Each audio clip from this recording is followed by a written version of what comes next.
much for being back. If you just joined us, still on to Enterprise Morning, reaching you from Enterprise Television. Let's get to our conversation for today.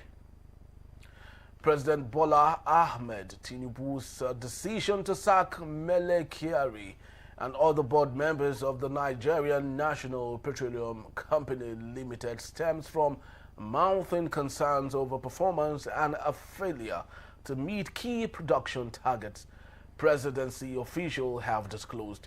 In an abrupt move on Wednesday, Tinubu removed Kyari, who had been at the helm of the National Oil Company since 2019 as part of a broader overhaul, which the presidency said was aimed at boosting Nigeria's crude and gas output.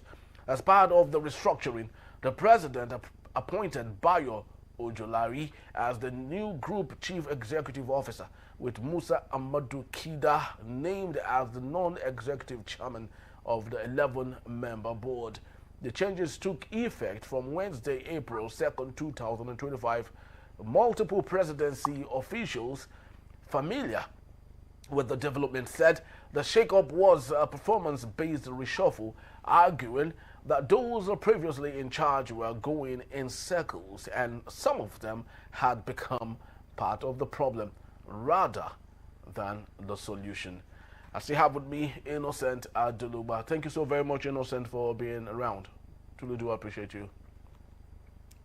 My pleasure. Thank you. So let's get talking, Innocent, on this particular matter. I'd love to start by asking the very obvious question. Lots of Nigerians would love to ask if they have the opportunity of speaking to our president. And the question would be, why is it that every time he does something, or any time he puts up a reshuffling or whatever it is it might be called, that effect is more than what has been done? Since the removal of Mele Kyari, the price of PMS has gone back to 950 naira. What is happening to us in this country, Innocent? Well, they tell us it's market forces. And with that kind of comments, you can't even hold or blame anybody. In Europe, you hear, oh, when Manchester United won the league, oh, the stock skyrocketed. Oh, when Donald Trump did this, oh, but here, you will rather hear that prices, the one that the common man were groaning under previously, had gone higher again, you know. So, what do we do, Henry? But I think Mele Kyari should celebrate, unless we don't know how long Ojulari will last. Mele Kyari remains the longest serving Gceo of NNPCL. A lot of commendations has trailed his appointments, his tenure. But last night when I listened to a national news, they said his biggest undoing was almost never remitting the returns from NNPCL to the central bank. So who knows if that may be among the reasons necessitating for that change. They call it sweeping change, right? Our traveling president, Bola Tinubu. Yes, because one would wonder why, you know, the sudden reshuffling. You know, the way politics is done in this country. Once the one in charge is beginning to sense that the subjects are not, you know, aligning to a particular narrative, you know, the feud and the fracas, you know, exudes, and that's what we see in Nigeria. Of course, Mele Kyari has been there for a very long time. Nigerians have been, you know, questioning his capacity in that particular position. Remember, he was part of those that brokered the Tantita deal with Tompolo, you know, to have the pipeline protection so we can, of course, increase our barrels per day supply to the international community. But up until now, we're still below 1.5 million barrels per day when we should be shooting upwards to about 2 million. So do you think this and many more could be the reason Or are we sensing something different here? Well, Henry, good you mentioned the Tantita. Of course, not exactly the case, but say like under General Sani Abacha, when more military were needed, it was not a para-military services that were gotten. He had the National Guard, and Nigeria is reputable for groundworks, artillery groundworks in Liberia, Sierra Leone, out there and across the world. So I'm wondering if Tantita are superior to Nigeria's military. We have the Navy, in the Army, you have the NNS, and NANSA, NNS, all of this, who I believe. So if the amount doled out to that Tantita contract was thrown into the Army, even half of it for incentive, Henry, I think the Army of Nigeria, we know their patriotism has never been in doubt, I dare say, compared to some extortionist activities of alleged against the Nigerian police. I mean, the Army come with a rather clean reputation. Very well. So, Mele Kyari, I think he superintended over a commercial wastage. It may be the highest if we put him with others. For what the NNPCL stands for, barring politics area, I believe there are people you give it to run, and you will be amazed. You'll be amazed. But we don't know whose interest clashes the most, and what we see is what we get.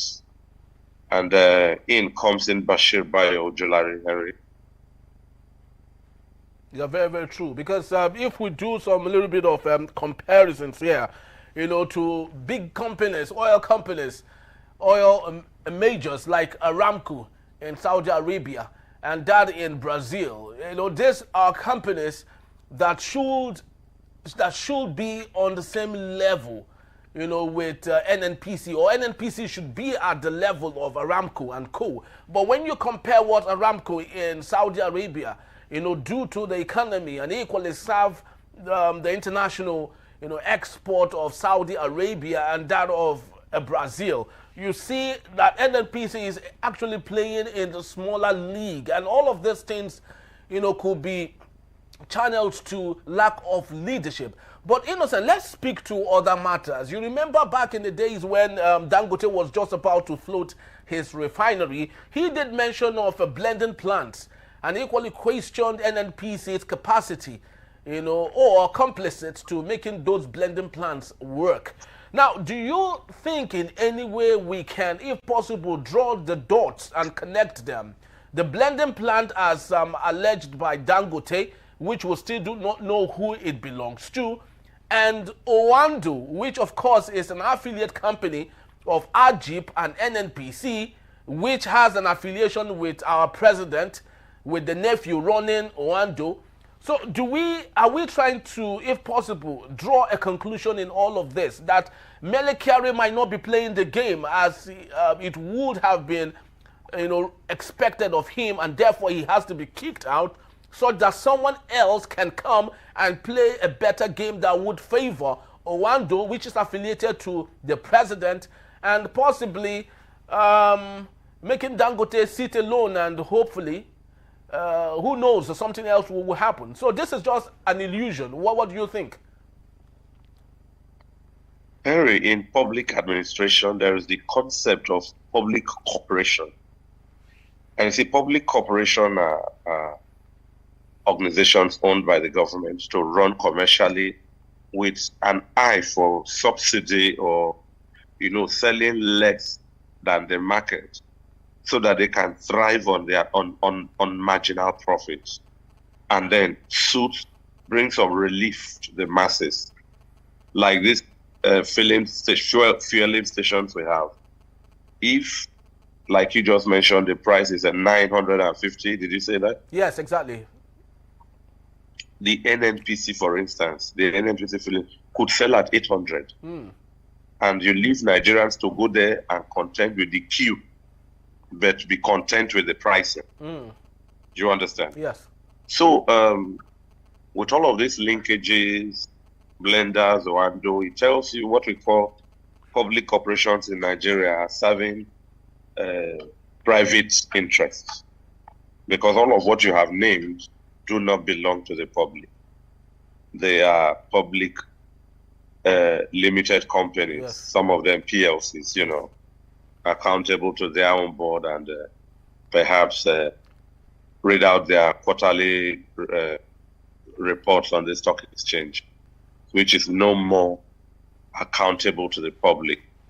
Henry, a lot of permutations here and there, but the reality is there was a time to appoint Mele Kyari, and the time for his exit has come. I think we should focus more on the engineer Bayo Ojulari, who is now the group CEO, and Ahmed Musa Kida, who is a non-executive chairman. There are other people in that team, all of them familiar with the terrain.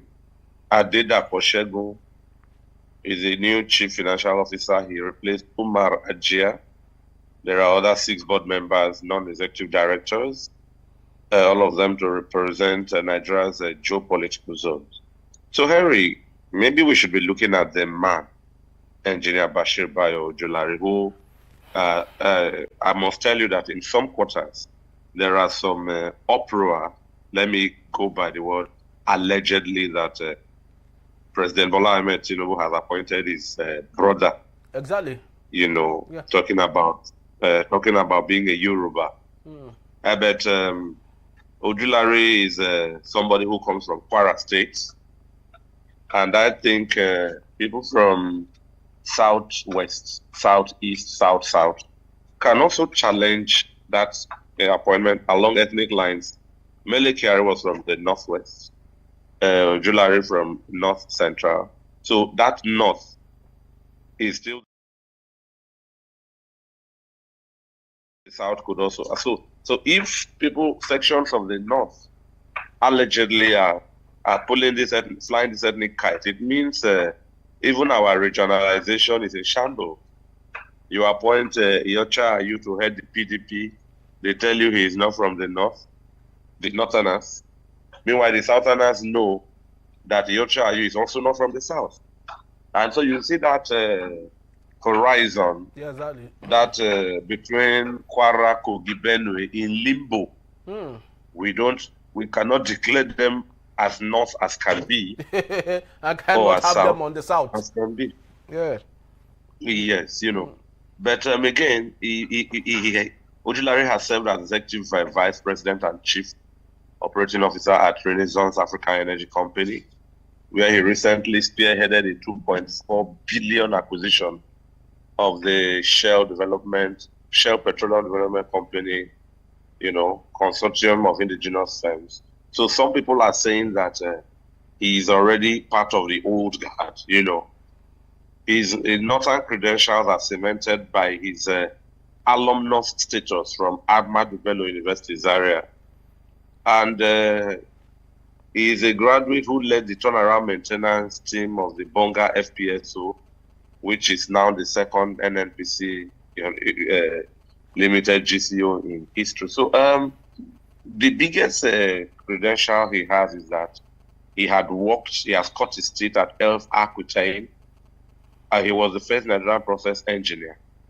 From there, he had joined Shell. You know, he has careers in Europe and the Middle East. All of them include petroleum engineering, strategic planning, asset management. He has served as MD of Shell and then chairman as well. So, Henry, I would say from where we stand for now, Henry, let's give kudos to President Bola Tinubu. The appointment seemed to be a round peg in a round hole. Henry? Yes, very true. We can call it round peg in a round hole. And this is not new, coming from the president himself. Remember Cardoso, because if you take a look at his career journey, it's equally very similar to that of Bayo too. But today, CBN cannot be said to be doing awesomely well, especially managing our financial ecosystem, ensuring that due diligence is seen in the financial industry, and so many other things that are still missing within our financial sector. But don't you think that is what we might see possibly coming from this engineer, Mr. Bayo? Because it seemed to us the Nigerians are getting very tired on the type of individuals and personalities that come from the stable of the president. So do you really see anything different? Although you've said that let's give him some benefit of the doubt, but do you see a similarity of what we see today with Cardoso running the CBN on the part of Bayo equally running the NNPC? Engineer Bayo Ojulari, Group CEO, it remains to be seen, Henry. Notice that the man is, if he is very old now, maybe barely 48 hours on that saddle. And so we don't have the omens, we don't have the crystal ball to see and predict how his administration will go. Like Cardoso, Henry, don't look at the person, don't look at Cardoso, don't look at Ojulari, look at their principal. Look at their principal. And it is in that light I can digress and tell you that, what's his name, Professor Mahmoud of INEC. Are you with me, Henry? Yes, very well. Professor Mahmoud. Professor Mahmoud should be uneasy on his seat. I think maybe an appointment for a change should be heading his way as well, if my hunches are right. So, but you see, as long as the principal is happy, so to speak, with the appointee. So, however you criticize Engineer Bayo Ojulari, however, if his principals are happy with him, he is going to retain his seat. Professor Mahmoud is the longest serving INEC chairman and has done that. Come November, it will be 10 years. Henry. Yes, very, very true. Because, when you take a look at some of the things, because actually our duty here as media professionals is to, look at the left, look at the right, and equally, try as much as we can to juxtapose both and equally give some benefit of the doubt while equally raising important questions that might happen in the future. But of course, you rightly said that Bayo has been a very clean fellow, and I was actually just going through. Innocent, I actually did something different here. As you were speaking, I went to ChatGPT, just to ask that question. And guess the question I actually asked. I said, ChatGPT, give me controversies of Bayo Ojulari. And ChatGPT actually said this, and I think it's so very important that we make mention of this. It said that that engineer for decades had not been involved in any sort of corruption or whatever, that he has a clean slate.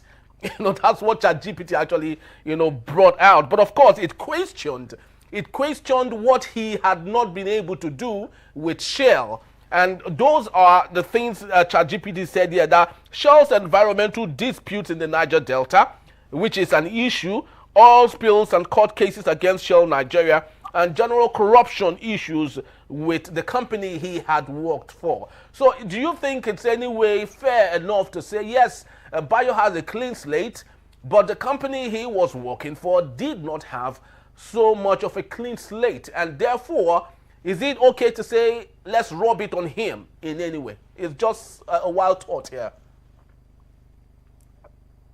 Okay, I'm going to say he's coming into a different board.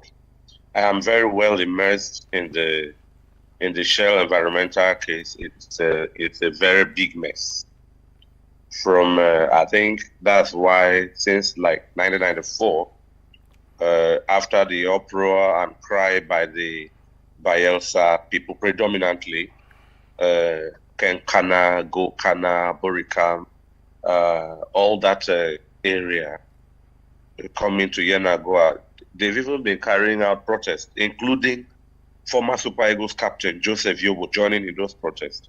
The federal government in around January has promised to build a university for that community and want to return to oil exploration in that community.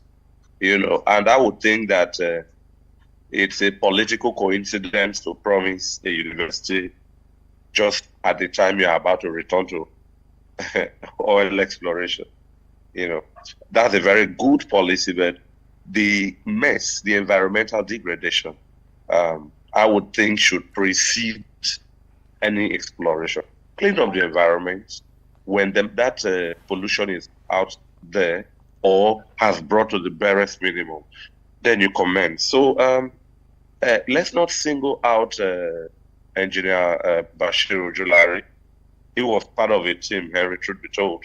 We can now assess him now directly, now that he's sitting atop the NNPCL proper. If you look at that community there in Bayelsa and some other river oil producing communities, they have water. It's not good enough for drinking. They have fishes. They are dead through oil poisoning.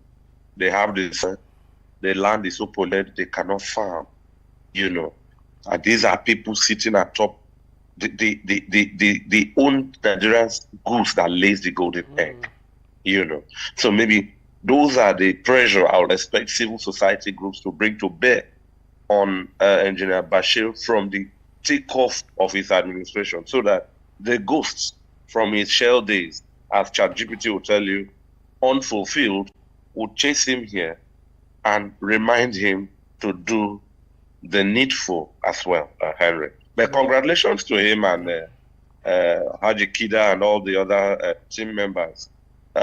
It's a change that, if you ask me, is overdue. The change is here. I say it remains to be seen. We cannot forecast them negatively. We take them day by day. But put pressure and ask critical questions along the way, Henry. Yes, very, very true. I think it's so very important that we do, some of these things, and equally, hold our leaders, hold their feet to the fire. That's our responsibility here. Don't take them, softly, but of course, pose the most important questions and ask that they remain accountable to us. We wish Engineer, Bayo, an awesome, great job with the NNPC, and hope finally that we might see a Nigeria where a fuel, the PMS, might return back to 200 naira. Do you think it's ever possible? Innocent. With God, all things are possible. Yes, with God, all things are possible. So many people would say. But of course, it still needs a lot of hard work and intentionality from those in power. Thank you so very much, Innocent, for being here. We truly do appreciate your conversation today. My pleasure being here. Thank you, Henry. Yes, all right, people, that's just about the time we have for today. We'd love to believe you enjoyed our show. We'd love to say thank you to you for being here, but please do well to visit us. You might read up on all that we had discussed today when you visit us at enterprisetvnews.com. You may equally like, comment, and follow us on all our social media platforms at Enterprise TV7. I am Henry Igwebike. Thank you for watching. We'll see you tomorrow. Bye-bye.